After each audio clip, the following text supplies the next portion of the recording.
cute. She's so cute. Oh my gosh.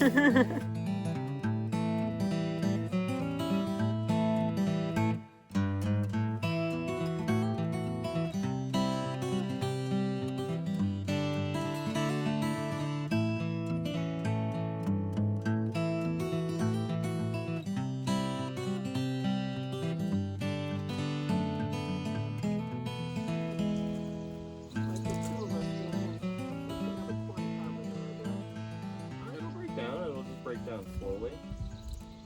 Okay. So you're saying that by touching it like this, it's too dry. Yeah. Okay. You feel how moist the kind of rotting stuff is? Yeah. You want everything about that moisture level. Okay.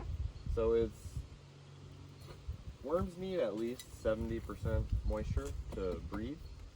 Anything below that, they just kind of shrivel up. They need a pretty moist environment. You know, like if you were to kind of just if you were to lift up the grass first thing in the morning after the dew, it wouldn't be dry. Like the soil would be, like if you squeezed it, it would drip. Yeah. That's kind of what you want with your worm compost. Okay. You want it to drip pretty easily when you squeeze it. Okay. So one way that we kind of maintain our moisture is we just water a little bit every time we feed. Okay. And that seems to kind of help eliminate any air pockets in there too. Noticed bad stuff in the air pockets, like mold will form, bad bacteria. So when you water it, kind of helps everything pack down and level out. So I'll put a watering can down here, and when we feed it. Yeah, that's what I just. So we're not saturating it like with hose. We're watering the top of it. Yeah. Okay. Yeah, you don't need to hose it. Just so for each one of those, like probably say both of those were full, I would give it a full like 1 gallon. Okay. Both sides, like half gallon a side each feeding.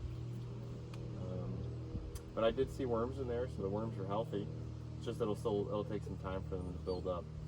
Okay, yeah, I was more concerned about feeding them, and a lot of our stuff is broken down because it sits in a 3-gallon bucket under the sink. Yeah, and they prefer that. And we don't empty that until it's full. Yeah, they like it pre-broken down like that.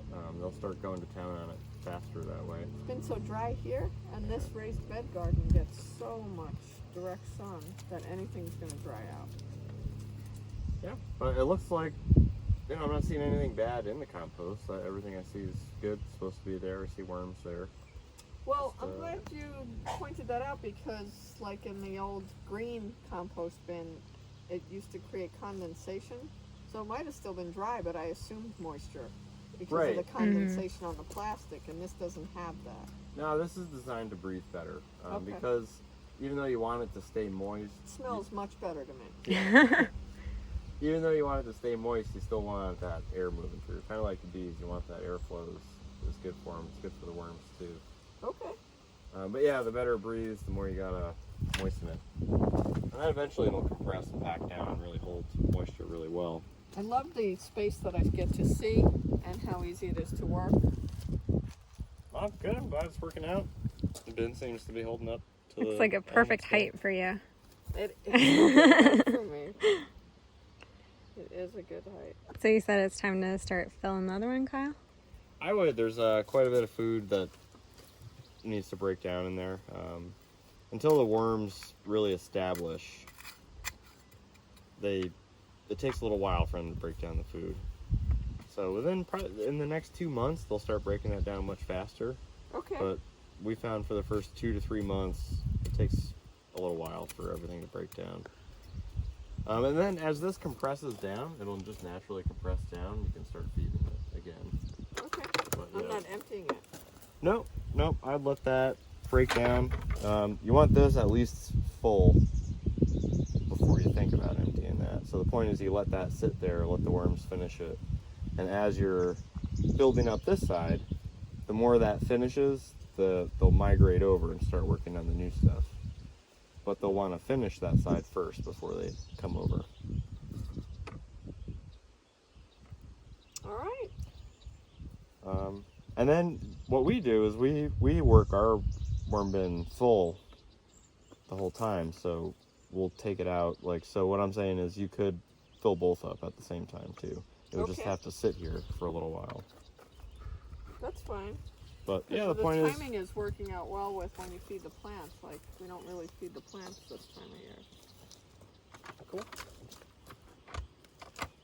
But we try to feed the soil instead of the plants. Yeah. But we're going to water the tea, use Cool. the tea on some of the stuff that's intense right now, like the tomato, cilantro. It's really nice. Yeah, everything looks really good. So, how are you liking the worm bin? I think it's great. It's so much easier because really it's one of those things that's not part of my consciousness. So I forget about it because it's not something that requires daily attention. So the other one I had to check on all the time, and I'm only checking the top because of the way it's shaped. This one, I like the fact that I can open it like this and peruse the whole surface. So you're right, you pointed out, now it's obvious that it's dry. And as it starts breaking down, I would remove some of the stuff that's not broken down, like the corn husks and stuff like that. I know it takes a while to break down, but you know, I want it usable so I can see what's usable, and I don't have to dig through the whole thing. You know, before with the other setup, I would have to open that from the bottom to see what fell through, and a lot of times it wasn't done. Mm-hmm. And I'd have to put it back in the top, and that's Or the very, whole thing falls. yeah, and it's so hard on an awkward level to go underneath and try and, it's almost impossible without two people. Yeah, I mean, once it gets up and going, it'll take less than a month. No, I really like it. It'll pick up pace. So then, now that that's full, you would just let that sit for a month while you fill that one, and then once that one's full, you empty that out because that'll be totally done, and you can start filling that side, and you just Great. go back And I and really forth. like the way it looks in the garden. You know, it fits in the garden very nicely. And, you know, frankly, it's a usable surface. Oh, cool! Yeah, that's a nice benefit. It's a usable surface, yeah, which is a premium in a space like this. Yeah, definitely.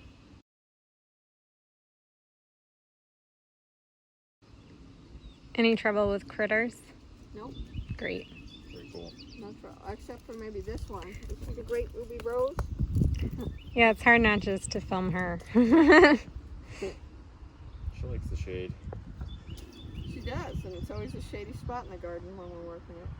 But, yeah, it's very maintenance free, and it hasn't attracted anything.